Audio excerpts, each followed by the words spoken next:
But I suppose the greatest benefit I drew out of being in the theatre was learning that we only have one chance. When that curtain goes up, you're out there.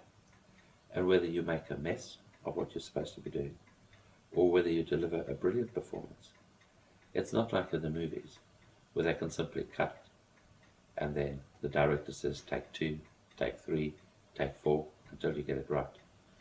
On the live stage, you've got one chance and one chance only. In other words, early on in the theatre, this was before I restored my memory, before I knew anything about Toltec, the one principle of life that I learned to understand very well is that we have only one chance. And either we mess it up, or we just give it our all. Whether it's the best performance we ever delivered or not, but we give it our all, and we allow the audience to be the judge of it. And that has stood me in such good strength right throughout the years in terms of the work I'm doing now. Because once again, I always see myself, I see all of us, as only having one chance in life. After I left the theatre, I actually went into education, primarily, again, with the performing arts. I taught the performing arts, principally a classical dance, in the schools in South Africa. And that, of course, gave me my teaching experience, if you like. But again, for me, teaching wasn't so much a question of teaching a syllabus or teaching technical movements. Obviously, that is part and parcel of it. But the part of teaching which I most enjoyed was being able to guide my students into understanding themselves and how they express themselves through the medium of dance. That was tremendously rewarding. And I learned a lot because many of my children, many of my pupils, were actually problem children whom doctors and psychiatrists had advised their parents to send them to classical dance classes, in that the discipline would actually help them. So really, my students were a wide range and across the board, just people. But either people that were adhering very normally and very obediently to whatever their social system was, or children that were absolutely rebellious and delinquent. And it was my privilege to guide all of them towards a greater understanding of themselves and how they fit into life around them. And then from there I went on to be school inspector, where I found myself having to train young teachers. And that I also thoroughly enjoyed. Because once again, I would say to my young teachers, look, you've already learned at the teachers' training colleges, etc., how to teach. But now I'm going to teach you how to work with people. And I really greatly enjoyed that. My teachers enjoyed it. The teachers I was training, they also thoroughly enjoyed that. So all in all of my previous careers had a great impact and a great influence on how I approach my present work. If you find your role that emerged as now, whilst you were still teaching in the schools, Yes. and having found that out, you said it freaked you out. Yes. How did you make that transition then from being in the formal teaching world to taking on your role as the Nagal, if it was freaking you out? Well, it was freaking me out, so I thought I'd just hide in the Department of Education forever and a day. But power really sorted that out for me. Because just when I thought I'd worked myself into a position in the Department of Education where I could hide there forever and escape my fate as now, the whole political situation in South Africa changed. And quite frankly, I suddenly found myself without a job.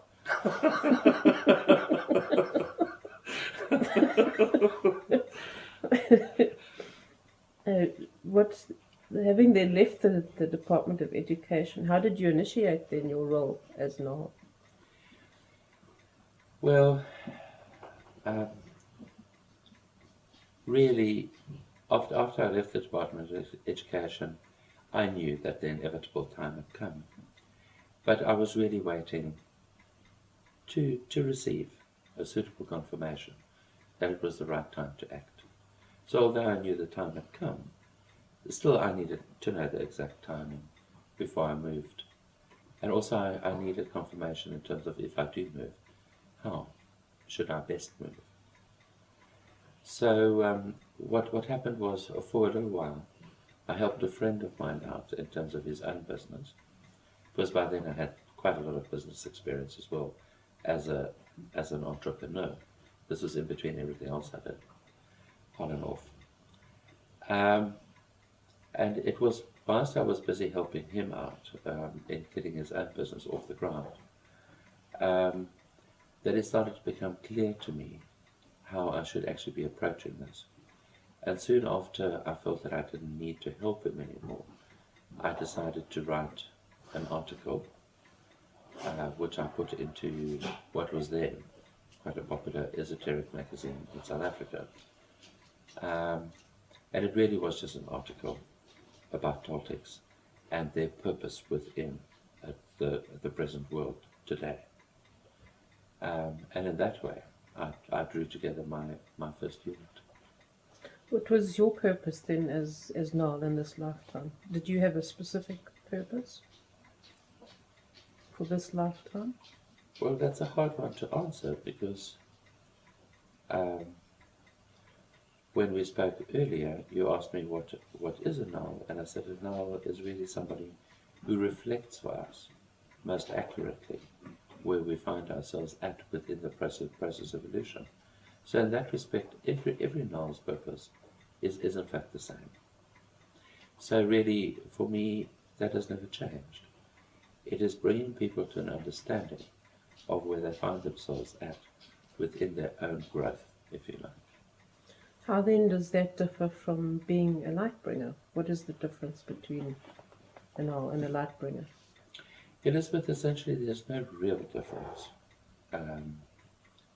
There is only the one life, there is only the one truth.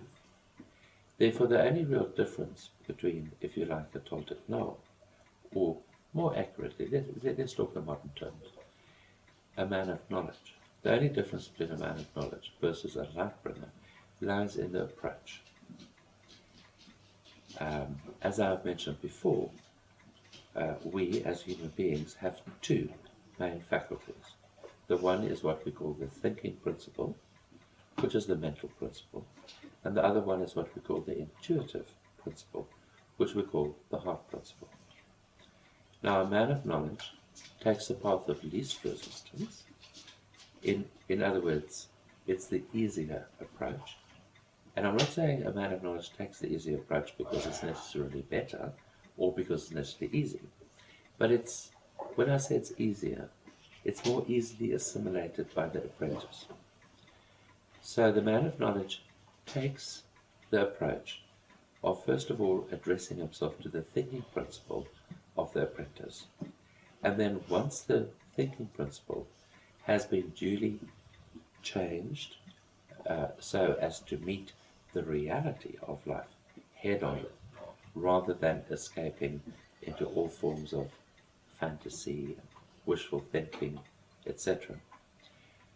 Once that has been accomplished, in other words, the apprentice has been brought into thinking clearly and objectively, then slowly but surely he is introduced to what one might call the heart approach, which is the intuitive feeling approach, which actually is a lot more difficult for the apprentice to grasp, in that, as opposed to the thinking principle, which is very rational and quite logical really, the heart principle is irrational because it's intuitive and therefore a lot more difficult to grasp.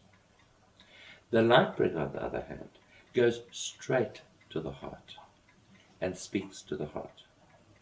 The difficulty in that lies in that the apprentice does not always understand what is being presented to him in the moment. But that does not worry the Lightbringer, in that if he knows, if he feels, if he can sense that he has touched the student or the apprentice at the level of the heart, he knows that understanding will in due time come.